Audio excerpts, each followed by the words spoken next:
In Marvel Studios' Black Panther: Wakanda Forever, we get to visit the underwater nation of Talokan. And to find out how those incredible scenes were filmed, I'm talking to visual effects supervisor Jeffrey Bauman. Jeff, how are you?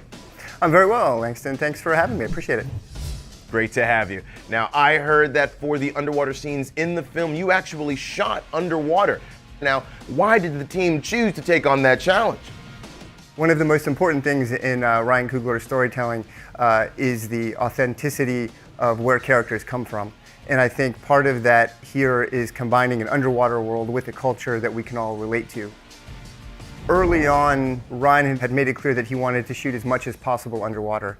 Now, there's logistical challenges that come along with that process for sure, not just from the technical side of equipment, tanks and all that stuff as well, but also the abilities of the talent as well. Are the performers comfortable with going underwater? Not only are they comfortable, are they still able to perform underwater? Is Ryan able to give direction underwater? It was quite a challenge, both due to the physics of being underwater, as well as the visual aspects of storytelling, of color and cameras underwater. So it was a big challenge to show strength, movement, speed, and all of those aspects underwater, while at the same time staying true to MCU expectations, if you will. The underwater performances are next level. How did the cast prepare? We often shot, whenever possible, an entire scene underwater with our performers after they'd gone through rigorous training with our stunt department in order to hold their breath for, multitude of minutes, 3, 4, 5, 6 minute long breath holds in a tank for them to understand how to move in water. And the thought was, even if we did then transition into a dry for wet world, there would be a little bit of muscle memory that was there for how they had to move around. Chris Dennison, our underwater stunt coordinator, and our marine team and the safety team did an amazing job of making all of the performers feel comfortable in water. It was a multiple week-long process of them just coming to the tank, hanging out at the surface, learning how to do their breath holds. It's methodical, but it's also somewhat meditational in a way, where you need to kind of really get your mind to relax and be at ease as you hold your breath. So, once the actors were ready to go, how did the production team go about shooting the underwater scenes?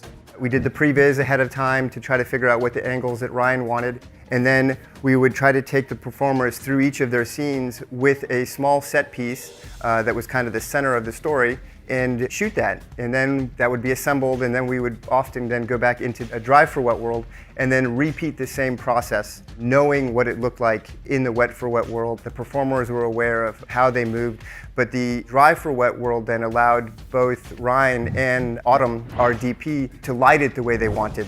So there was then the ability for them to be able to interact with the performers in a way that you don't necessarily have underwater.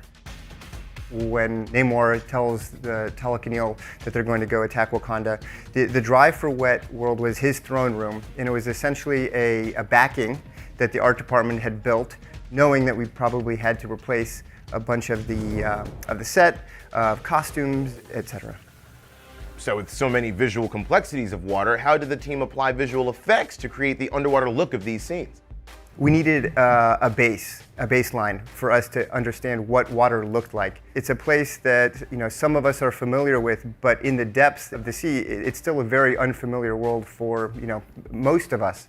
We tried to really, again, jump back to those early tests and use those as our guide for what water should be like, and what the lighting of the CG world should be like as well. We started playing with how light travels and what colors Autumn liked and Ryan liked underwater, so that we could try to stay true again to the reality of water. The piece that I'm most proud of is that we were able to include as many characteristics of water as possible. So turbidity, marine snow that affect clarity, so that it isn't crystal clear, but at the same time finding a balance so that there is focus. So that as a viewer, you're immersed in this world and you understand you're underwater without having to process it too much, but yet at the same time, there is a clear point of focus for each shot. And that was something that Ryan really wanted to stay true to, of color absorption and the colors that disappear underwater. And I think because we did that early on, it allowed us in post to continue to sit with the studio and the rest of the filmmakers to kind of show what underwater truly looked like. And I think that was something that I believe, for the most part, we were able to deliver on pretty successfully. I'd say so. You and the team did an incredible job. Jeff, thank you so much for chatting with us, and all of you at home, make sure to rewatch every moment of underwater action in Marvel Studios' Black Panther: Wakanda Forever, coming soon exclusively to Disney+.